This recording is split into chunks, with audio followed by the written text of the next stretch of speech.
Boa tarde ao Santiago, que está providenciando a gravação, e boa tarde a todos os participantes. Hoje é dia 16 de maio de 2023, e o dia 16 de maio marca o Dia Internacional da Luz. Então, nós, do Professor Global, resolvemos fazer essa reunião, né, ao vivo, essa live, para marcar, né, presença nesse dia tão importante, né, no dia de uma entidade tão importante como a luz. A luz na física, a luz na filosofia, a luz nas ciências humanas, a luz na poesia, a luz na religião, a luz em vários ramos da física, né, todos os campos da física discutem a luz. Então, é um dia muito especial para a humanidade, o Dia Internacional da Luz. A gente sempre espera que a luz, né, seja aquilo que vem de melhor. Nós esperamos sempre a luz além do horizonte. E esse ano, 2023, marca os 100 anos do experimento de Arthur Compton, no qual, fazendo o espalhamento de luz por átomos, se chegou à conclusão de que a luz, né, até então já tratada como um elemento quantizado, né, se falava já dos quanta de luz, desde os experimentos de Max Planck com a radiação do corpo negro, os experimentos, né, do próprio efeito fotoelétrico estudado pelo Einstein, os experimentos com o efeito fotoelétrico estudados antes ainda da teoria estabelecida por Einstein, né, os experimentos, né, do Philippe Lenard, né? Os experimentos são de 1902, depois a teoria do Einstein é de 1905, depois tem os estudos do átomo de Bohr, né, feitos por Niels Bohr em 1913, com o estabelecimento do modelo atômico. Então, a luz já se tinha claramente que ela podia, nesses experimentos, ser tratada como um elemento quantizado, ou seja, falava-se dos quanta de luz, dos quanta de energia. Porém, não se tinha ainda a percepção de que esses quanta de luz se comportassem como partículas. Então, com o experimento de Compton, em 1923, fica clara a noção de que a luz, né, os quanta de luz, os quanta de energia estudados por Max Planck, por Einstein, por Bohr, são, na verdade, também partículas. São partículas legítimas no sentido de que transportam energia, transportam momento linear, né? E, com isso, né, correspondem a partículas, propagam-se com a velocidade da luz e, com isso, comportam-se como partículas relativísticas de massa nula.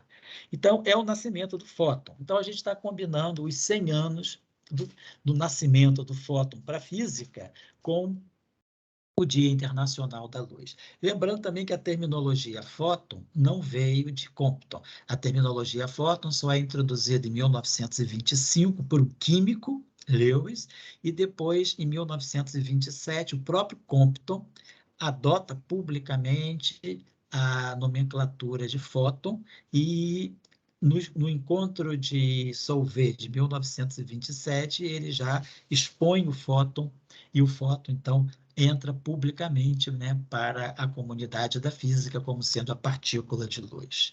Então, vamos aproveitar nessa ocasião do Dia Internacional da Luz e ver um pouquinho a questão do fóton, né? O que é o fóton. Aqui eu estou só colocando nesse slide, né, que em 2021, cerca de 2 anos atrás, 1 ano e meio atrás, nós fizemos uma série de 9 vídeos para comemorar, era 2021, para comemorar os 1000 anos, né, do livro de Ibn al-Haytham, o livro taótico, Kitab fi al-Manazir. E aí nós fizemos 9 vídeos mostrando como a luz, né, veio sendo estudada pela física desde 1021, quando al-Haytham lança o seu livro da ótica, até então, né, 2 anos atrás, até 2021. Então, a gente fez esses 9 vídeos e chamou de O Milenar Caminho da Luz, que estão disponibilizados no Professor Global. Agora, hoje, né, nós vamos estar falando fazendo um recorte mais especial para falar um pouco da luz, né? Praticamente nesses últimos 50 anos, né? O que vem acontecendo com a luz, toda a revolução da luz, os trabalhos recentes mostrando vários aspectos da luz que não eram conhecidos até, vamos dizer, até metade do século passado, até metade do século XX. Então, a gente vai olhar a luz sobre esse ponto de vista. A luz, dentro da física, ela pode ser discutida, apresentada sob diferentes visões, diferentes óticas, né?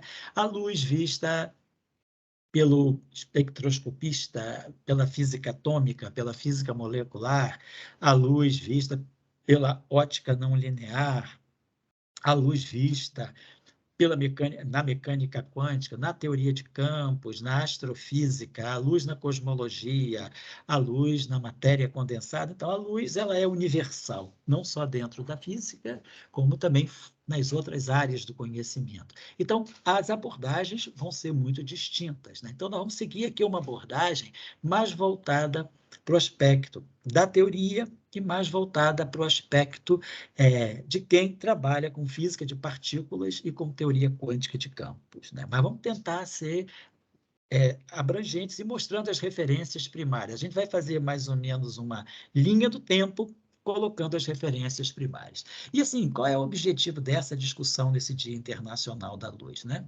Mostrar que o eletromagnetismo, né, que é uma teoria da física que foi sendo construída a partir do século XVIII, ganhou uma estatura de teoria no século XIX, com os trabalhos de Maxwell, por exemplo, e ao longo do século XX ela foi se acoplando a outros campos da física, o eletromagnetismo com a mecânica quântica, o eletromagnetismo com a relatividade, o eletromagnetismo com a teoria quântica, com a física de partículas e com a teoria quântica de campos. Então, o eletromagnetismo é uma teoria que está sempre se renovando. Também mostrar, né, a importância do eletromagnetismo quando se fala de interdisciplinaridade, né? O eletromagnetismo ele faz as pontes com muitas outras áreas do conhecimento, que não só a física, né? Então, nesse sentido, a luz vista pelo físico, a luz vista pelo químico, a luz tratada pelo biólogo, a luz estudada pelo filósofo, pelo sociólogo, pelo antropólogo, pelo teólogo. Então, a luz estudada pela literatura. Então, a luz ela é objeto de estudo e objeto de interesse em todas as áreas do conhecimento. Então, a gente pode fazer muitos assim, momentos, né? Criar muitos momentos de interdisciplinaridade usando o eletromagnetismo e a luz, claro, sem falar na matemática, né? Toda a matemática do eletromagnetismo e toda a matemática na descrição da luz, seja do ponto de vista mais ondulatório que do ponto de vista corpuscular da mecânica quântica. Também a gente pode aproveitar esse momento para falar da compreensão de como a luz vem sendo compreendida, né, através dos séculos e através, sobretudo, das últimas décadas, mostrando que todo esse conhecimento que vem sendo estabelecido sobre a luz, ele segue o ritmo da ciência tradicional. É um conhecimento que é construído gradualmente, ele é acumulativo, mas também disruptivo. Tem os momentos de disrupção.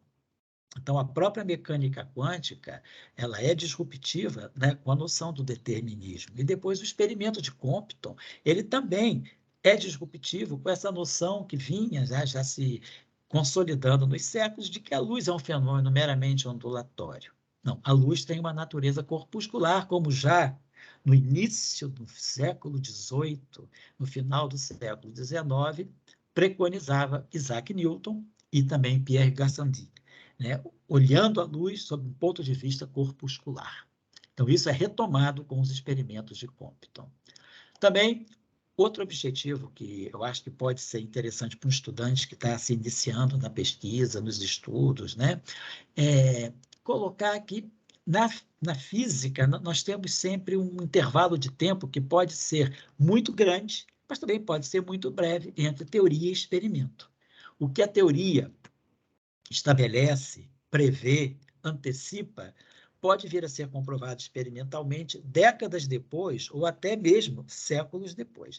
Vamos dizer que Newton, por exemplo, né, Pierre Gassendi, lá no início do século XVIII, falavam da natureza corpuscular da luz. Foi necessário esperar-se praticamente 200 e, vamos dizer, 1704, 1923, então, esperar 219, 220 anos para se comprovar também a natureza corpuscular da luz. Então, é importante, né, na construção da ciência, perceber que as teorias, às vezes, não são imediatamente testadas, comprovadas, ou até mesmo muito menos aplicadas. A aplicação pode vir muito, muito depois. E também, né, justamente nesse sentido, refletir, né, para que serve uma descoberta científica, uma descoberta de uma ciência básica e o que ela significa. Ela pode, naquele momento, não ter uma aplicabilidade imediata, servir para nada naquele momento em que é criada, mas ela pode ter um significado muito grande dentro da epistemologia, né, que é a teoria do conhecimento, e para a própria física. Uma descoberta que hoje não serve para nada, mas ela significa muito em termos de consolidar uma teoria do ponto de vista teórico mesmo, né? Não provar experimentalmente, mas mostrar que aquela teoria faz sentido, que encontrar outras validações da mesma teoria que a gente espera validar um dia experimentalmente. Então, tudo isso faz parte do processo científico e a gente quer chamar bastante atenção, porque os tempos hoje são tempos de muito imediatismo. As escalas de tempo são muito curtas, nós queremos saber imediatamente aonde aplicar, para que serve, mas a ciência não é assim. Né? Às vezes é preciso ter uma grande paciência, né, para que se chegue a um resultado que comprove uma teoria que pode ter sido estabelecida décadas ou até séculos de antecedência. Então, aqui, esse é o trabalho que tem os 100 anos agora, o trabalho do Arthur Compton, né? Uma teoria quântica do espalhamento de raios X por elementos leves, publicado no volume 21 da Physical Review de 1923. Então, esse é um trabalho original, quer dizer, é uma referência primária. Daqui, é desse trabalho que o Compton recebe o Prêmio Nobel de 1927 por mostrar que os quanta de energia, que os quanta de luz são, na verdade, partículas que nós conhecemos como fótons. Então, é o trabalho, é o marco. O marco é esse trabalho aqui. Interessante ler o trabalho original. Em física, na nossa formação hoje em dia, nós não somos muito levados às referências primárias.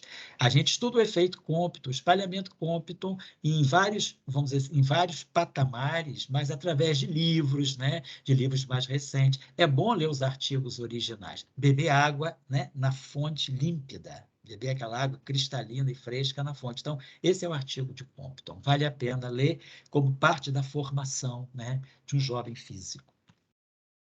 Agora, passando, nós estamos falando de 1923, nós pulamos aí para 2017, então nós estamos pulando 96 anos, os resultados mais recentes, né, referentes à luz. A luz dentro de uma visão experimental muito importante, que é o espalhamento da luz pela luz. Então, esse trabalho aqui chama-se Evidência para o Espalhamento Luz pela Luz, né, nas colisões de íons pesados, né, com os detetores, com o detector Atlas no LHC. Foi um trabalho publicado em 2017, né, que mostra justamente um fenômeno que vinha sendo estudado há 84 anos. Então, havia já os estudos teóricos feitos há 84 anos, em 1933, que é o espalhamento luz-luz, também conhecido como espalhamento de de Broglie. E esse espalhamento luz-luz tinha toda uma teoria já estabelecida, mas faltava uma detecção direta do espalhamento fóton-fóton, do espalhamento luz-luz. Isso acontece, então, em 2017, pela primeira vez, já no LHC, no Large Hadron Collider, e depois nós temos esse trabalho aqui de consolidação, né, de confirmação de 2019, 2 anos depois, um Physical Review Letters, né, também que é a observação do espalhamento da luz pela luz, né, nessas colisões de íons de chumbo, né, ultraperiféricos, com o detector Atlas do LHC. Então, nós estamos falando aqui de resultados experimentais muito recentes que vinham sendo esperados, já vinham sendo estudados há 84 anos. Então, vamos um pouco nessa direção, né, da defasagem entre a teoria e o experimento. Então, foram necessários 84 anos para que esses estudos teóricos iniciados em 1933 viessem a ser comprovados por experimentos, por medições diretas em 2017 e posteriormente em 2019. E temos também resultados recentes, 2019 e 2020, de um outro efeito, que é o chamado efeito Bright-Wheeler, né, que vinha sendo estudado desde 1934, que é o experimento em que luz interagindo com luz produz matéria e antimatéria, ou seja, é o espalhamento fóton-fóton, não gerando fóton-fóton, mas é fóton-fóton indo num par elétron-pósitron. Então, é a produção de matéria-antimatéria a partir da luz. Então, é o chamado efeito Bright-Wheeler, que também foi estabelecido em 1934 e só começa a ter resultados observados indiretamente, e mais recentemente diretamente, nesse chamado SULF, né, nesse super laser, nesses pulsos, né, de super laser, pulsos de laser muito curtos, na faixa de 10 petawatts, né, nesse laboratório SULF, que é o laboratório de lasers de altíssima potência de Xangai, na China. Então, esse Physical Review Letter de 2019 e esse Physical Review D de 2020 já marcam também, né, a comprovação experimental, né, quer dizer, o início de uma comprovação experimental de um evento, né, de um efeito que tinha sido estudado 85 anos atrás e que envolvia a luz. É luz, então está aqui, ó, é a criação de pares de elétrons, pósitrons, em colisões fóton-fóton, né, vamos dizer, induzidas por pulsos de laser de 10 petawatts. Lembrando que peta é a potência 10 a 15. Então, na verdade, a potência 10 elevado a 16 watts, 10 petawatts, 10 a 16 watts. Então, aqui no Atlas, foi o espalhamento luz-luz indo em luz-luz. Então, luz, fóton-fóton, estado inicial. Estado final, fóton-fóton. Aqui não. Estado inicial, fóton-fóton, estado final, elétron-pósitron. Então, também são as referências originais. Então, a gente vê que nesse arco de tempo, né, de quase 100 anos, nós temos comprovação de resultados importantíssimos referentes à luz.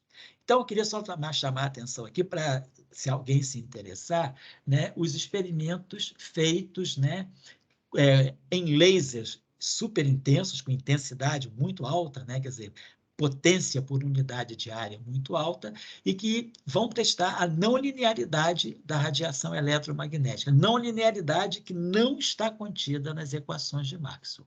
As equações de Maxwell trabalham no vácuo com a linearidade. A não linearidade, ela só aparece em meios materiais. Aqui nós estamos falando de não linearidade no vácuo, quando os lasers são intensos o suficiente para fazer com que o vácuo comece a mostrar propriedades materiais. Vamos estudar, então, os aspectos, as propriedades eletromagnético-ópticas do vácuo, sob a ação, quando o vácuo é tensionado por esses lasers super intensos. Então, nós temos esses experimentos que eu estou listando aqui, eu não vou falar todos eles, né? Estou só listando.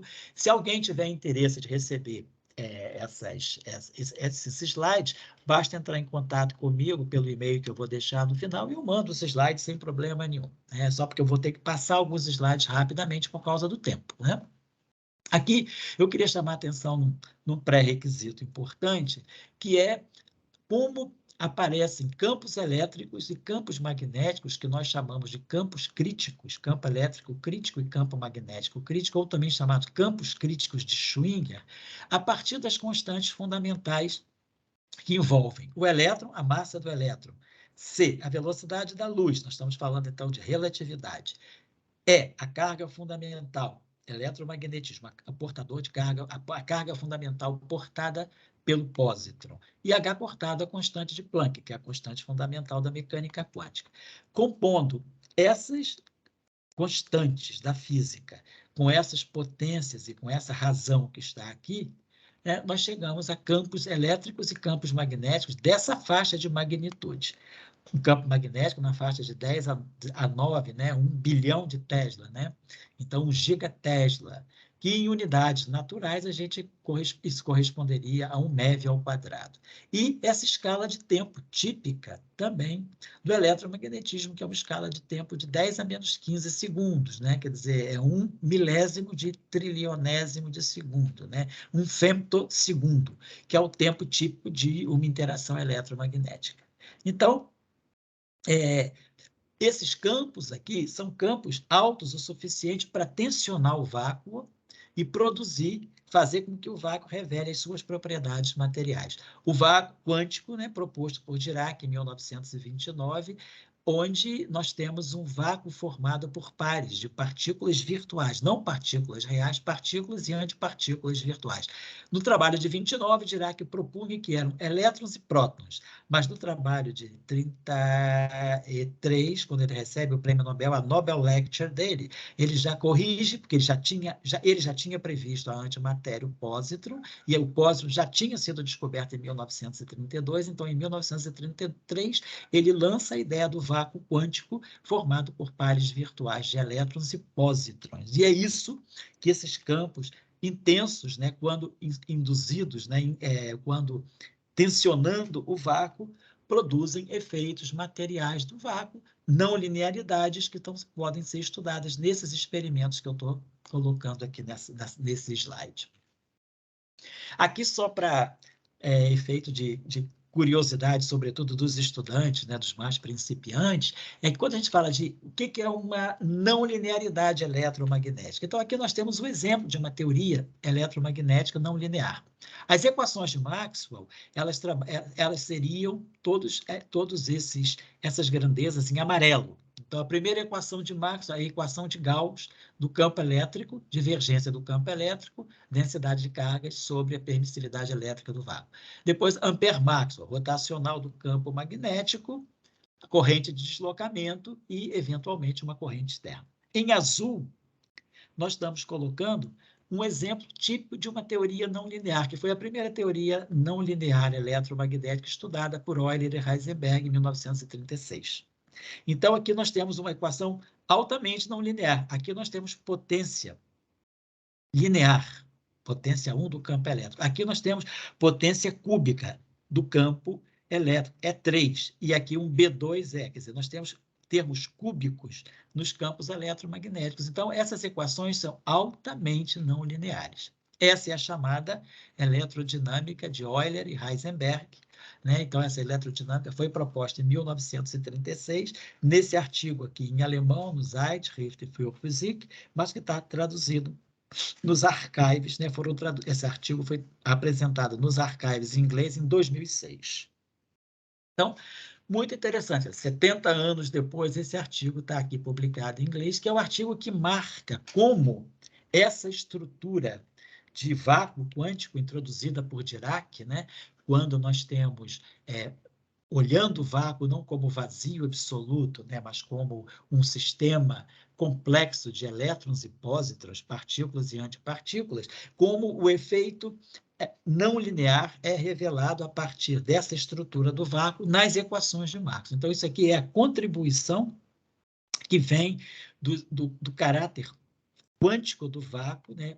Pares de elétrons, pósitrons, e que modificam estruturalmente as equações de Maxwell, trazendo termos agora cúbicos nos campos eletromagnéticos. Esse é o artigo original e essa é a versão em inglês, né, publicada nos archives.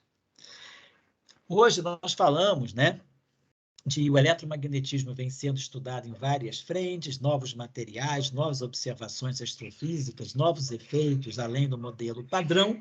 Então, nós podemos dizer que hoje nós encontramos na literatura 58 extensões da eletrodinâmica de Maxwell. Então, nós temos as extensões dentro do modelo padrão, extensões baseadas em nova física além do modelo padrão, por exemplo, supersimetria, grande unificação, introdução de monopolos magnéticos, 20 extensões não lineares e 10 extensões devido a efeitos de dimensionalidade do espaço-tempo. Então, hoje, o eletromagnetismo não é só o eletromagnetismo de Maxwell. Esse é o eletromagnetismo mãe, né, que contém e que descreve um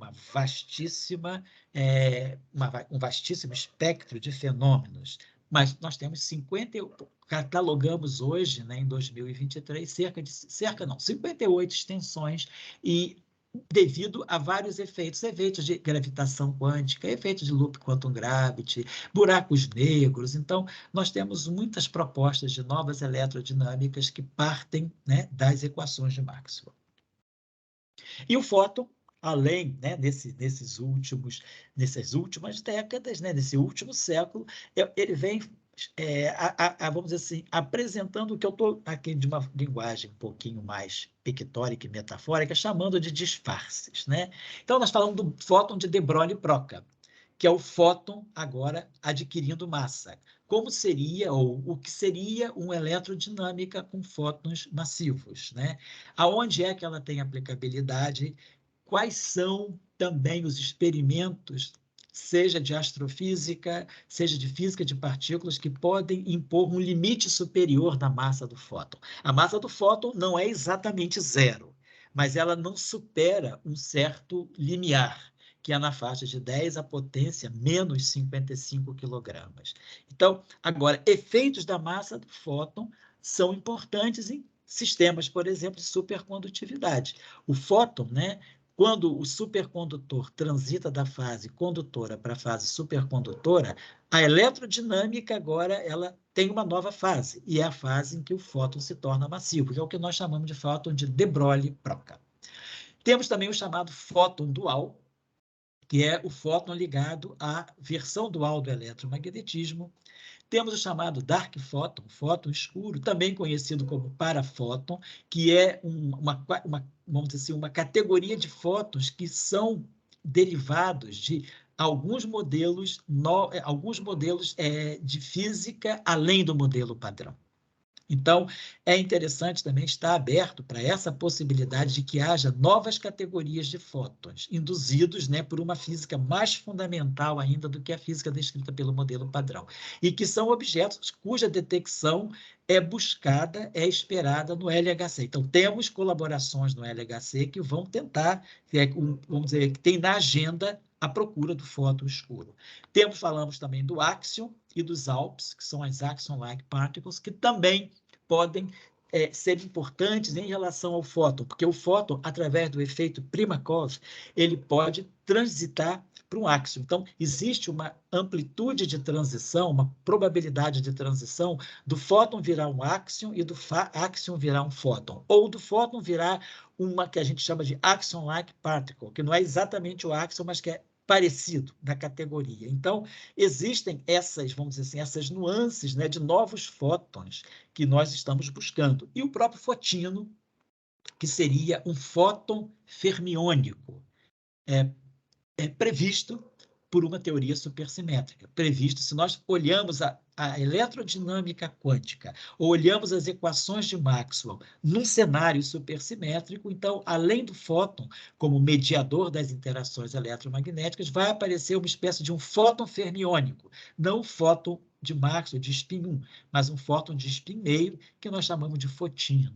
Então, o fóton também, né, vem se enriquecendo, né? Quer dizer, a família fotônica já não é mais só o fóton tradicional. Então, estou chamando a atenção para um assunto que é muito interessante e que é objeto, né, de intensos estudos, tanto teóricos como experimentais nos dias de hoje.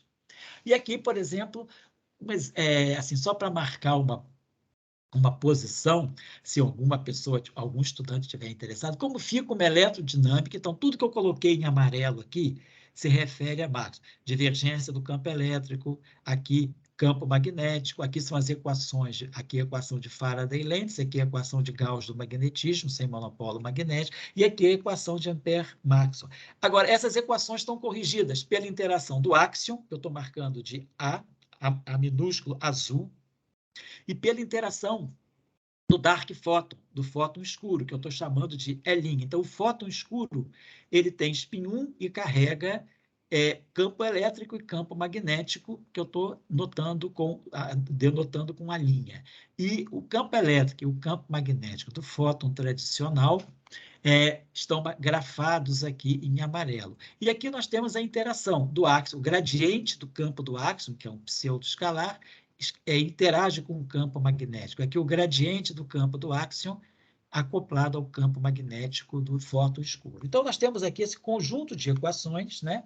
Que são as equações que descrevem um eletromagnetismo com fóton tradicional, fóton escuro e o áxion. E a equação de campo do áxion é essa equação aqui, uma equação típica de Klein-Gordon. Opa, deixa eu voltar aqui, perdão. Uma equação típica de Klein-Gordon com o acoplamento eletromagnético, quer dizer, o setor eletromagnético de Maxwell e o setor eletromagnético do fóton escuro, e aqui o setor eletromagnético que mistura fóton tradicional com fóton escuro, com dark fóton. E esse GA gama gama é o acoplamento do áxion com o fóton tradicional. GA gama gama gama gama linha é o acoplamento do áxion com o fóton e com o fóton escuro.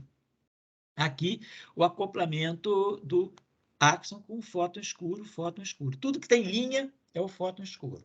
E o A é o áxion. Então, e aqui temos o efeito Primakov, que é justamente a interação do áxion com o campo elétrico do fóton e com o campo magnético do fóton tradicional, que vai gerar essa transição de áxion virando fóton ou fóton virando áxion em presença de um campo magnético externo.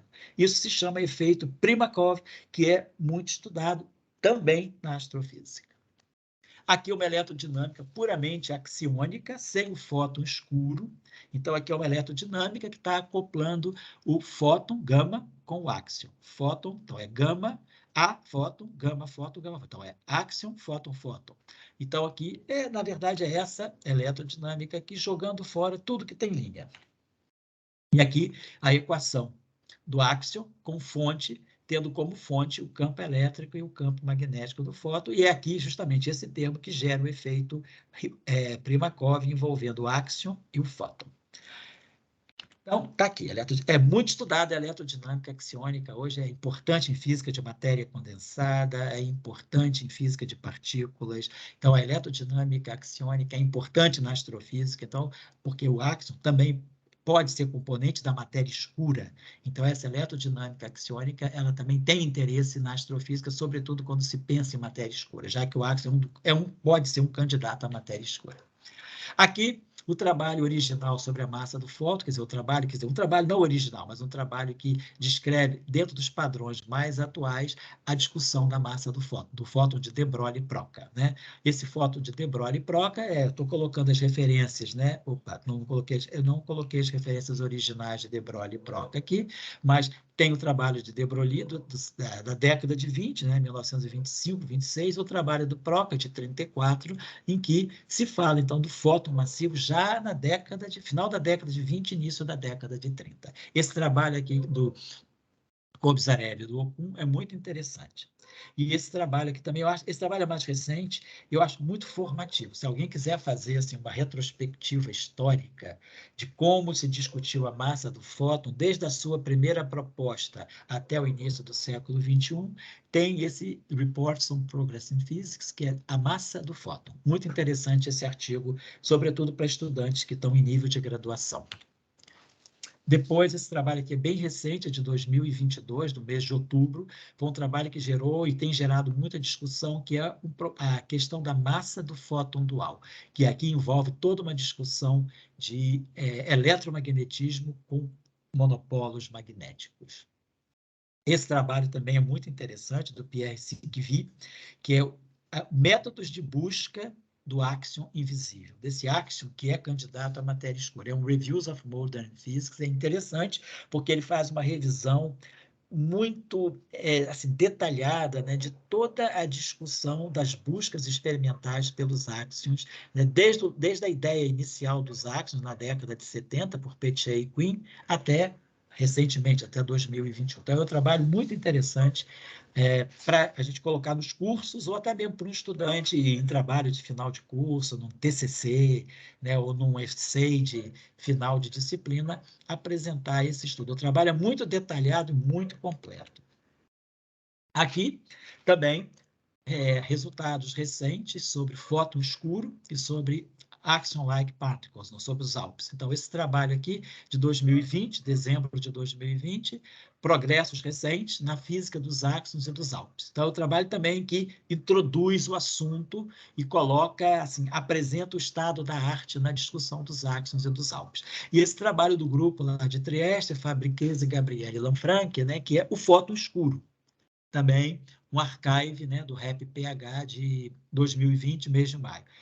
É um trabalho muito interessante, eu acho esse trabalho também muito formativo, ele é pedagógico e que introduz a ideia do fóton escuro, as suas possíveis origens e qual é essa física desse chamado dark fóton, que também é candidato à matéria escura. Então, é muito interessante, né? A gente vê que fóton, a gente continua descobrindo novas, vamos dizer, facetas do fóton, novos disfarces do fóton em pleno século XXI, com a física do LHC, com a física dos lasers superpotentes. Aqui, a luz, né? Nós estamos falando aqui do modelo padrão ao LHC. Então, nós temos as transições de fase, quer dizer, a luz vista no modelo padrão. Por que que é importante a gente falar da luz vista no modelo padrão, do fóton visto no modelo padrão, até agora os dias do LHC? Então, aqui tem uma série de pontos que são importantes. As transições de fase do universo primordial vão nos mostrar como a luz aparece. Qual é a gênese do fóton? O famoso Fiat Lux. Depois, a magnetogênese, que é a origem dos campos magnéticos galácticos. A luz vista no universo tardio, né? Onde nós falamos de buracos negros, né? De radio bursts e de gamma ray bursts, explosões de ondas de rádio, explosões de ondas de rádio gama. A luz, em tempos de LHC, a luz, como a gente estudou o espalhamento luz-luz, e em tempos de laser superpotentes, o efeito Bright-Wheeler, falado lá no início. E os novos disfarces, novos estados da luz. Quer dizer, os disfarces da luz são esses aqui que nós falamos. Fóton de de Broglie-Proca, o fóton dual, o fóton escuro, o axion, os ALPs e o fotino. E outras categorias que poderão vir a aparecer. Então, aqui, a primeira transição de fase do universo primordial, 10 a menos 38 segundos após o Big Bang, o universo faz essa transição de fase e vai para uma fase, né, que passa dessa sua fase grande unificada para uma fase nova, né, que é a fase, vamos dizer assim, a quebra da grande unificação. É quando a gente estabelece, né, a fase que vai gerar o modelo padrão. Em 10 a menos 10 segundos após o Big Bang, nós temos a chamada transição de fase eletrofrágil. Então, a gente começa com a grande unificação, e a grande unificação, depois, ela quebra, e aí nós chegamos na transição eletrofrágil, que é quebrada a energias muito mais baixas. Aqui nós estamos falando de uma energia de 10 a 16 GeV e temperatura de 10 a 30 Kelvin. A transição de fase eletrofrágil se dá com 10 a 15 Kelvin, e energia na faixa dos 10 a 2, 250 GeV, 10 a 2 GeV, e campos magnéticos de 10 a 19 Tesla. Então, é aqui, nesse momento, 10 a menos 10 segundos após o Big Bang, que o universo tem a sua segunda fase, a segunda transição de fase, que é a chamada transição de fase eletrofraca, que é quando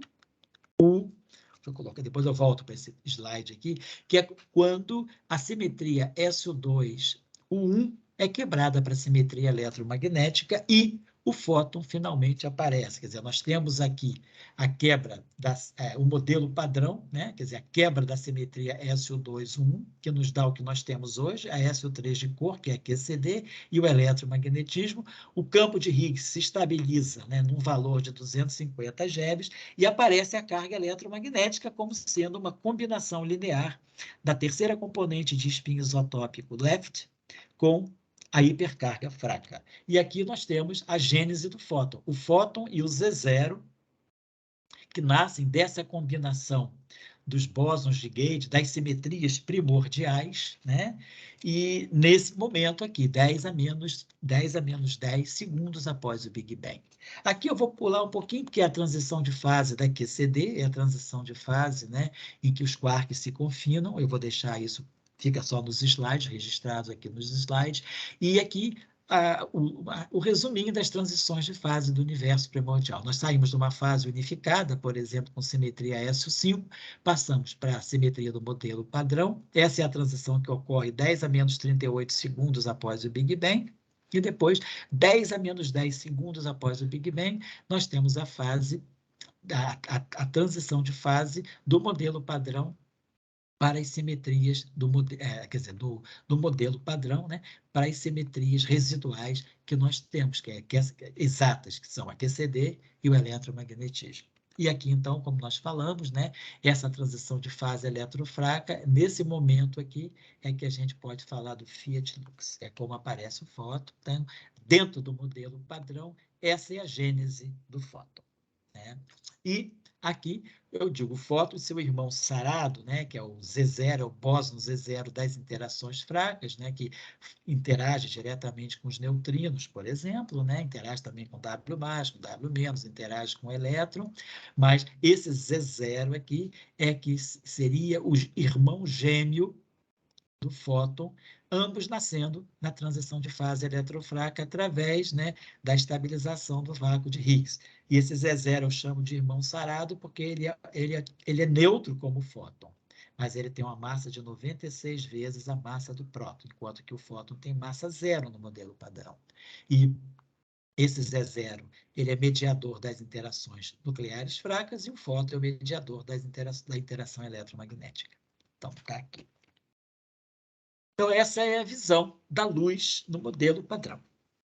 Tudo começa com o campo de Higgs. Aqui eu deixei uma série de escalas eletromagnéticas, que eu deixo esse slide mais para efeitos assim, de estudante do ensino fundamental, né, do ensino médio, perdão, e também de primeiros anos de universidade, brincar com as constantes da física, fazer análise dimensional, e a partir dessas constantes fundamentais, chegar a grandezas interessantes, como eu falei lá no início, campo elétrico, campo magnético, uma escala de tempo, uma escala de comprimento, né? Então, chegar à constante de estrutura fina, mostrar que a gente combinando, né, a carga do elétron com a permissividade elétrica do vácuo, a constante de Planck com a velocidade da luz, a gente chega a uma grandeza adimensional, que é justamente a chamada constante de estrutura fina, que é o acoplamento eletromagnético. Aqui tem uma série de trabalhos que eu não vou colocar direta, não vou falar sobre eles, mas eu faço uma recomposição histórica desde o primeiro trabalho que fala do surgimento de campos magnéticos no universo, magnetogênese, começando com esse trabalho do Birman, em 1950, passando por Fred Hoyle e caminhando, chegando até o início dos anos 2000, com esse belo trabalho aqui do Grassi e do Rubinstein, da Universidade de Padova, na Itália, que fala campos magnéticos no universo primordial. Então, todo o estudo da magnetogênese, porque a magnetogênese está ligada justamente à gênese do fóton, né? Quer dizer, quando o fóton nasce, aparecem os primeiros campos magnéticos também. Aqui uma visão muito interessante também. O Vachaspati faz uma série de estudos interessantes dos campos magnéticos na cosmologia, então são trabalhos muito interessantes. Esse trabalho aqui de 2021 é excelente. Também é um Report on Progress in Physics. E aqui trabalhos mais recentes da astrofísica também descobrindo, né, emissões eletromagnéticas muito rápidas, emissões de campo, a criação de campos magnéticos com frequência muito alta em sistemas astrofísicos, como essas galáxias distantes aqui. Então, estou colocando aqui uma série de resultados bem recentes envolvendo fóton, envolvendo campos magnéticos cósmicos, né? Campos magnéticos cosmológicos também.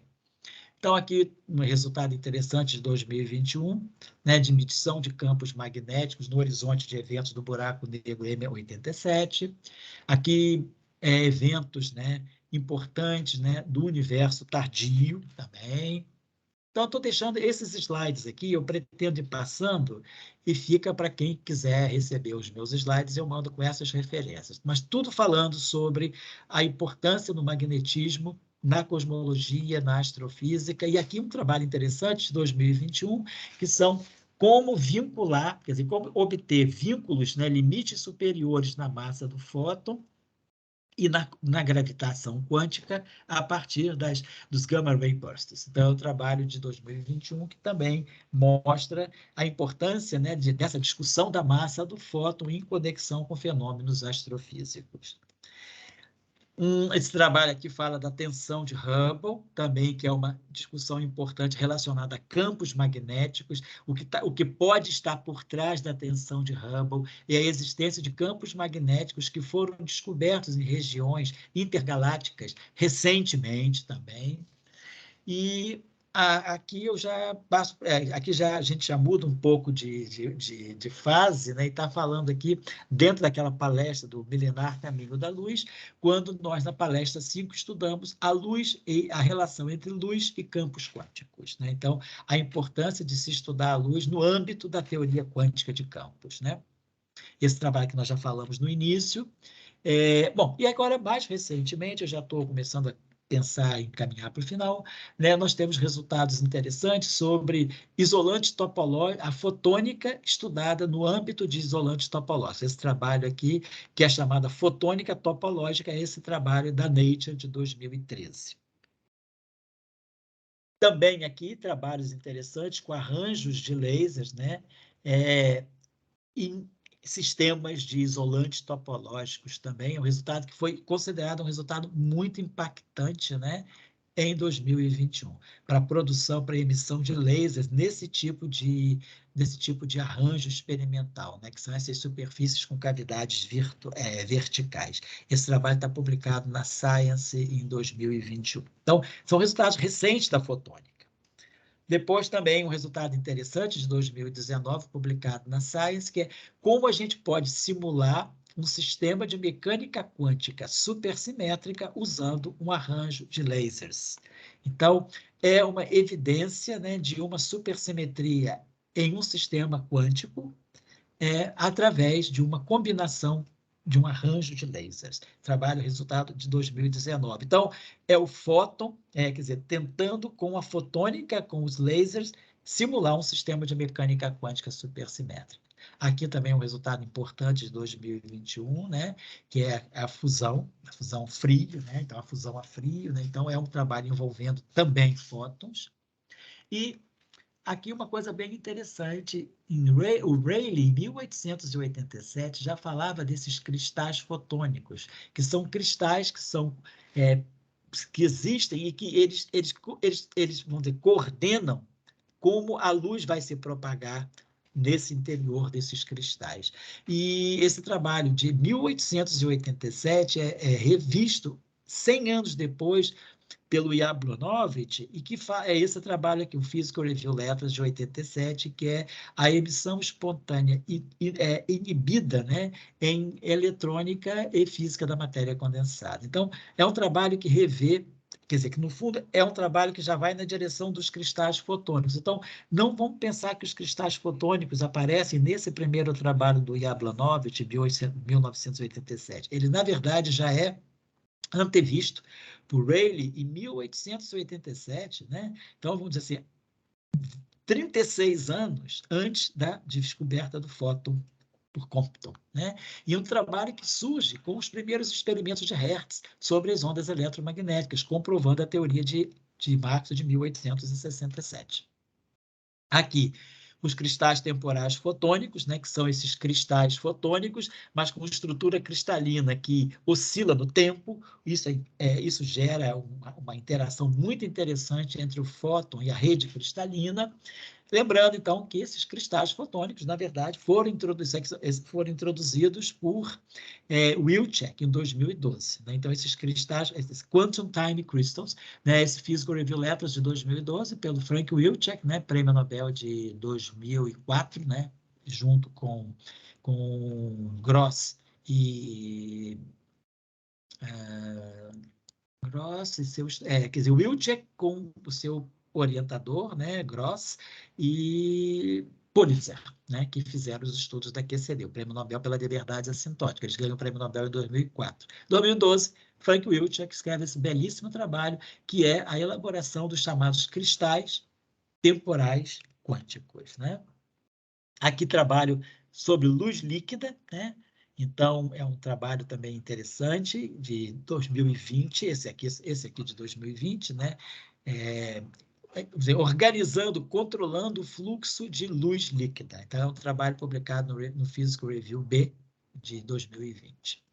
Então, fotônica, vamos dizer, luz líquida, falando de luz líquida. Aqui, coisas interessantes também, esse trabalho do Victor Veselago, que fala de metamateriais, materiais com índice de refração negativo. Então, como se comporta a luz, né, nesse caso, desses materiais, desses metamateriais, materiais. Esse trabalho aqui é muito bom, que eu acho assim, muito instrutivo. O trabalho do Veselago é mais cifrado, que é o primeiro trabalho. Esse trabalho aqui, materiais com índice de refração negativo, publicado no Materials Today, de 2006, é muito interessante e nos dá uma dimensão do que seja uma eletrodinâmica onde o índice de refração da luz é negativo. Aqui, trabalhos também mais recentes, também posteriores, sobre metamateriais com índice de refração negativo. Bom, aqui as chamadas moléculas fotônicas. Então, só para finalizar, aí, nesse Dia Internacional da Luz, vamos dizer, o Dia Internacional do Fóton, né? 16 de maio, né? De 2023, no ano em que o fóton completa 100 anos, né? A gente, professor Global, humildemente, aqui a gente está propondo essa discussão, quer dizer, chamando atenção para o estudo do fóton, para o estudo do eletromagnetismo, mostrando como essa teoria física é dinâmica, ela se renova sempre, né? Então, essa teoria não é uma teoria estagnada, uma teoria que está lá nos livros texto de 50, 60, 80 anos atrás. É uma teoria que é objeto de estudos recentes e que está povoando, né, os repositórios de artigos científicos, as revistas científicas, né, no que há de mais contemporâneo, que são as novidades sobre o fóton, a fotônica, tecnologia, né, não só ciência básica, seja teórica, que é experimental, mas também ciência aplicada, tecnologia, inovação, tudo induzido pela luz. Então, o que eu queria concluir é que o estudo continuado da luz ao longo destes últimos 1000 anos, né? Estou falando do livro do Al-Haitham de 1021, quer dizer, já há 1002 anos, né? É um exemplo muito convincente do que o filósofo e historiador italiano Nuccio Ordine, né, se refere como a utilidade do inútil. Quer dizer, quando as equações de Maxwell são propostas em 1867, uma grande crítica que o Maxwell recebeu é que suas equações para o eletromagnetismo eram meras curiosidades matemáticas. Eram curiosidades matemáticas inúteis. Hoje, nós nos perguntamos o que fazer sem o eletromagnetismo, sem a compreensão da luz, sem a fotônica, né? E lembrando que o eletromagnetismo e a mecânica quântica combinados, né? Duas teorias que nasceram, vamos dizer, de uma forma sem saber para que vinham, de uma forma sem aplicação tecnológica, elas não nasceram num ambiente de, vamos dizer, de tecnologia, elas nasceram num ambiente de ciência básica, né? Para que serve naquele momento? Para nada, né? O eletromagnetismo, de lá, vamos dizer, pensando nas equações de Maxwell em 1867, e a mecânica quântica, pensando em 1925, no trabalho do Heisenberg e no trabalho do Dirac, que fundam a mecânica quântica, a gente não podia imaginar que essas duas teorias combinadas seriam hoje responsáveis por cerca de 60% do PIB dos países mais ricos. Ou seja, o progresso, né, o capital, né, industrial que hoje essas teorias produziram, nascendo, então é o que o Nuccio Ordine chama de utilidade do inútil. Inútil como ciência básica, útil como ciência aplicada. Então, é isso que a gente está querendo chamar a atenção. Não existe ciência inútil. Ciência é conhecimento. Conhecimento, se ele é inútil no momento em que ele é gerado, ele tem significado fundamental no momento que ele é gerado. Então, a gente queria chamar a atenção um pouco para essa reflexão que o estudo da luz nos traz. Aqui também, né, nas últimas 2 décadas, né, tanto a optoeletrônica como a fotônica vem trazendo o que a gente chama de revolução da informação. Então, a revolução da informação, ela se deve muito ao fóton. E pensar que em 1865, 1867, para que tudo isso servia? Para nada. Então, nós estamos falando agora de praticamente 158 anos depois, né? 1865 para 2023, né? 158 anos depois, né? Então, a gente tem a revolução da informação a partir daquele inocente eletromagnetismo, daquele inocente fóton de Compton, daquela inocente mecânica quântica de Heisenberg, Dirac e Schrödinger, né? Então, ciência, a gente tem que refletir sobre essas coisas. É preciso tempo, é preciso paciência, é preciso perseverança e abolir um pouco essa noção de que eu estou estudando isso porque isso vai servir para quê? Para nada.